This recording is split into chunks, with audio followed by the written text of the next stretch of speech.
भारत के कई राज्यों में सुबह और शाम के समय हल्की ठंड महसूस हो रही है। नवंबर के महीने में भी दिल्ली एनसीआर में ठंड नहीं पहुंच पाई है। दिल्ली में प्रदूषण बढ़ने से चारों तरफ धुंध छाई हुई है।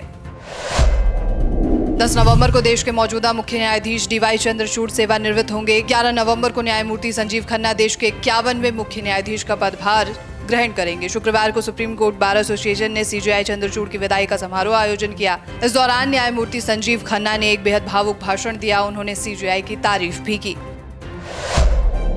आम आदमी पार्टी के मुखिया अरविंद केजरीवाल ने पार्टी कार्यकर्ताओं से आगामी दिल्ली चुनाव की तैयारियों में जुटने का आह्वान किया। उन्होंने कार्यकर्ताओं से अपील की कि वो कुछ महीनों के लिए सब काम छोड़कर पार्टी को दिल्ली जिताने के लिए जुट जाएं। वक्फ बिल पर मोदी सरकार की बातों से कोई फर्क नहीं पड़ता। जेपीसी की गुवाहाटी टूर पर संजय सिंह का केंद्र पर हमला। संजय सिंह ने कहा, ये लोग भारत ही नहीं पूरी दुनिया के सबसे पाखंडी और झूठे लोग हैं। नई दिल्ली नगर पालिका परिषद की काउंसिल के गठन में मनोनीत हुए चेयरमैन और उपाध्यक्ष समेत सभी सदस्य शनिवार को पद और गोपनीयता की शपथ ले चुके हैं। राजनिवास में कार्यक्रम हुआ। बीजेपी से बांसुरी स्वराज और आम आदमी पार्टी से केजरीवाल ने शपथ ली। दिल्ली विधानसभा चुनाव को लेकर बीजेपी की रणनीति तैयार हो रही है। दिल्ली वासियों की मूल समस्याओं को इस चुनाव में मुद्दा बनाकर चुनावी मैदान में बीजेपी उतरेगी। मंत्रियों से समस्याओं का समाधान मांगा जा रहा है। दिल्ली में संरक्षित भूमि पर पेड़ काटने का मामला फिर से गरमा रहा है। मंत्री सौरभ भारद्वाज ने एलजीवी के सक्सेना पर इस मामले में सुप्रीम कोर्ट के सामने झूठ बोलने का आरोप लगाया है। दिल्ली में भ्रष्टाचार और अन्याय के खिलाफ कांग्रेस ने शुक्रवार को राजघाट से दिल्ली न्याय यात्रा की शुरुआत की है। प्रदेश कांग्रेस अध्यक्ष वीरेंद्र सचदेवा के नेतृत्व में निकाली गई इस यात्रा में पार्टी के कई वरिष्ठ नेता और कार्यकर्ता शामिल हुए। दिल्ली के शहादरा जिले के वेलकम कॉलोनी में ताबड़तोड़ फायरिंग की घटना सामने आई है, जिसमें एक शख्स की मौत की सूचना भी मिली है। घटना को अंजाम देने के बाद हमलावर मौके से फरार हो गए।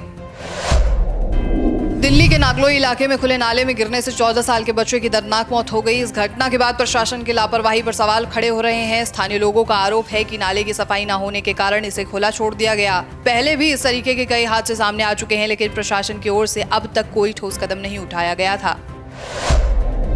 गाजीपुर पेपर मार्केट में पुलिस ने 3 वांटेड क्रिमिनल्स को दबोच लिया है। 3 पिस्टल समेत 13 जिंदा कारतूस बरामद किए गए हैं। दिल्ली पुलिस स्पेशल स्टाफ के मुताबिक अश्विनी उर्फ आशु के खिलाफ आपराधिक मामले दर्ज किए गए हैं, जबकि रोहित के खिलाफ 2 मामले चल रहे हैं। लंबे समय से पुलिस दोनों की तलाश में जुटी थी।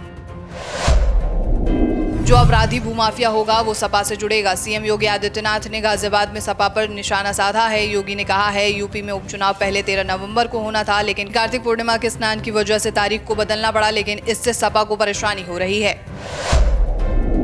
सीएम योगी आदित्यनाथ के बिटिया घबराई वाले बयान पर तिलमिलाए सपा सांसद जावेद अली ने कहा, मुख्यमंत्री योगी आदित्यनाथ समाजवादी पार्टी से आतंकित हैं और लोकसभा चुनाव में हार के बाद वो घबराए हुए हैं, इसलिए बौखलाहट में ऐसे बयान दे रहे हैं। यूपी में सरकार ने सभी सरकारी स्कूलों में हमारे शिक्षक का फोटो फ्रेम लगाने को कहा है, ताकि स्कूलों के कार्यरत स्टाफ और शिक्षकों की जानकारी सार्वजनिक हो सके। सरकार की ओर से इसके लिए प्रति शिक्षक एक निश्चित धनराशि 150 रुपए मार्च के महीने में ही रिलीज कर दिए गए थे। गुरुग्राम में बढ़ते प्रदूषण को कम करने के लिए डीएलएफ में आर्टिफिशियल बारिश करवाई गई है। 32 मंजिला ऊंची इमारतों की फायर लाइनों के माध्यम से कृत्रिम बारिश कराई गई।